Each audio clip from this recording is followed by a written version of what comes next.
Hello everybody, this is your English teacher with you again, and this is my new lesson on a very important English monarch. Okay, let's go and meet her, because it's a her, and it's Elizabeth I. As you can see here, you find the dates of, this is the year in which she ascended the throne of England in 1558, after the death of Mary. And she rules until 1603, the year in which she dies. As you can see, it was a very long reign, and it is considered the period in which England knew one of her most important and beautiful periods in history, rich of things that happened, okay? So, let's have a look at this lady who was so important, okay? Let's move on. A unique queen. I have prepared here for you some of the portraits which have been made in time of Elizabeth. If you go to London, you will find lots of portraits at the National Portrait Gallery near Trafalgar Square. There is a huge and immense quantity all over England of her portraits, and I'm going to tell you why we find so many portraits of her. Okay, so let's meet her. Well, first of all, she was the daughter of Henry VIII, you remember that big man, and Anne Boleyn, his lover, you remember, she became his second wife after Catherine of Aragon, and she was beheaded.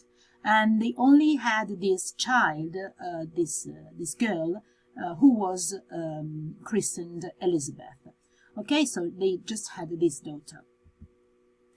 She became queen of a divided nation. Divided. Why divided? Because it was still the period in which a part of the country was Catholic and another part was Protestant, and there was a lot of confusion. You remember Henry VIII starts as a Catholic, then he becomes a Protestant, then he dies and we have Edward, who was a Protestant, then we have Mary, who was a Catholic, and she was Bloody Mary, you remember, so she sent to execution lots of Protestants. Then again, this young girl, this new queen, who had to rule over a nation which was quite confused. So the majority of the nation was anti-Catholic and anti-Spanish. Okay, I'm telling you one important thing that I didn't write on this PowerPoint. What was her position regards to religion? She was so intelligent, kids. She was so smart that she never told openly if she was a Protestant or a Catholic. Sometimes she looked like a Protestant, some other times she looked like a Catholic, and she never condemned anyone for being Protestant or Catholic. So she left this subject untouched, so that everybody could be or a Protestant or a Catholic or whatever they wanted. So this was an issue that she never tackled. Okay, she didn't want having to deal with this subject. Okay, she just left everybody free to choose, and this was a very smart move. She was 25 when she became queen and had a very strong personality, a lively intelligence, and a passionate character. She was a very passionate girl, even if she was English, but sometimes she didn't look like an English person. Sometimes we have been told that when she got angry at someone, she would spit at this person who was annoying her, or she would throw objects. Okay, so she was a very passionate, with a very hot blood. Okay, she had received an excellent education, just like her father. She could speak French, Latin, Italian. She was also very sportive. And why again a unique queen? Her Church of England restored the country firmly to Protestantism, yet, you see, she granted Catholics freedom of worship. So she gave the first example of a monarch who gave freedom of worship. So if you wanted to be a Catholic, okay. If you were Protestant, okay as well. She wasn't married. I told you, she never got married. And used this as a political weapon. Why? Because being single gave her a lot of freedom.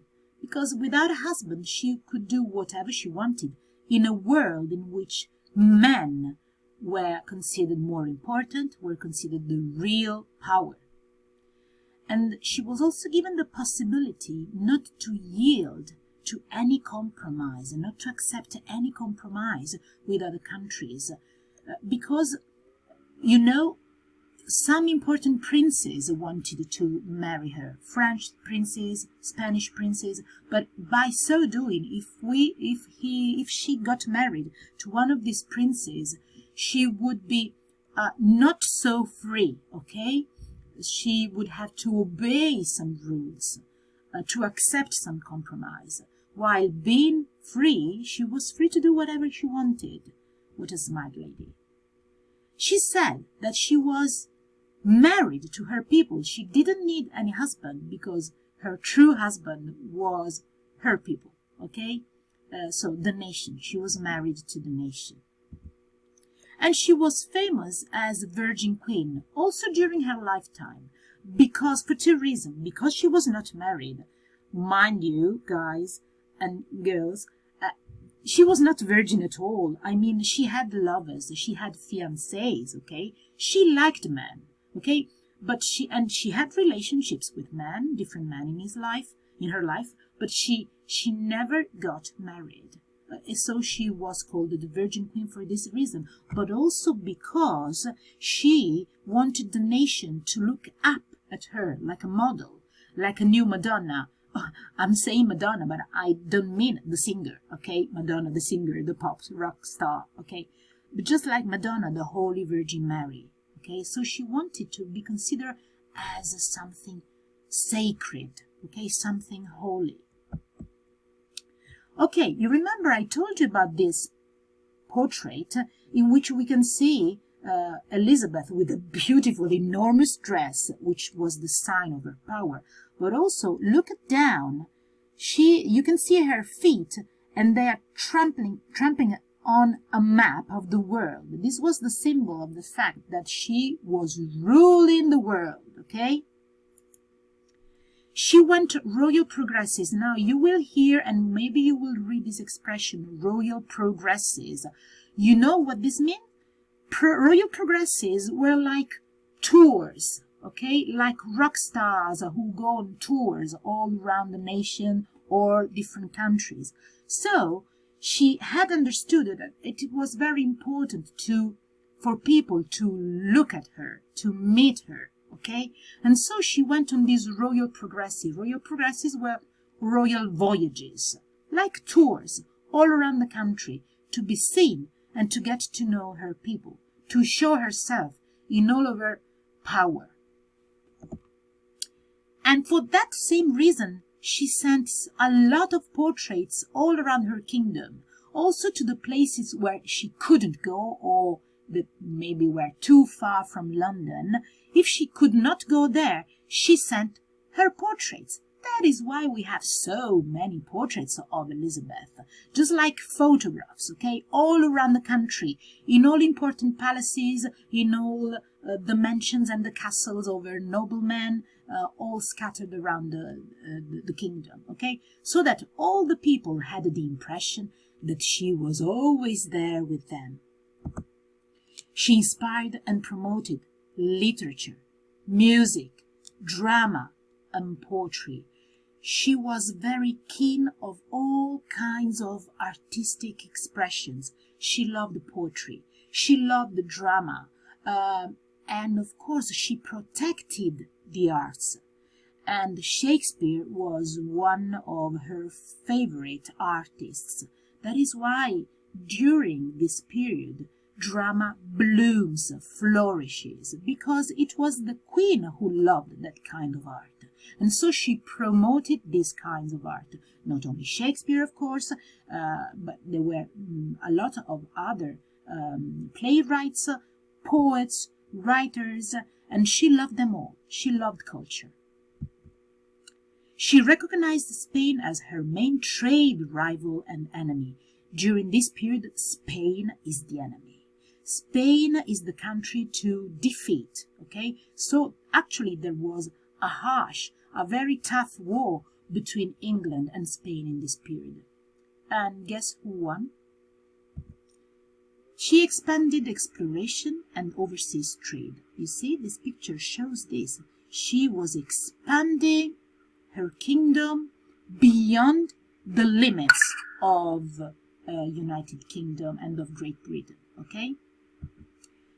In this period, London changes and starts changing from being a simple, even if big city, into a real metropolis.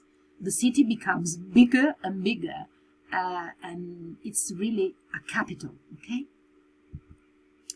And then she ruled the world. I showed you one of these, I told you about one of these people, you remember? She encouraged sea captains, Francis Drake, this man here, and the Walter Raleigh, this other man here, in their piracy. I told you they were pirates, even if they were legalized. Actually, we can speak of them as corsairs rather than pirates, because they had the permission of the Queen to rob other ships. But, of course, there was an agreement with the Queen. They could rob Spanish ships, but the Queen could take a share of their profits. Okay, so usually it was 50-50. The monarch would take 50% of all the profits, okay, of all the things, the riches that they would rob.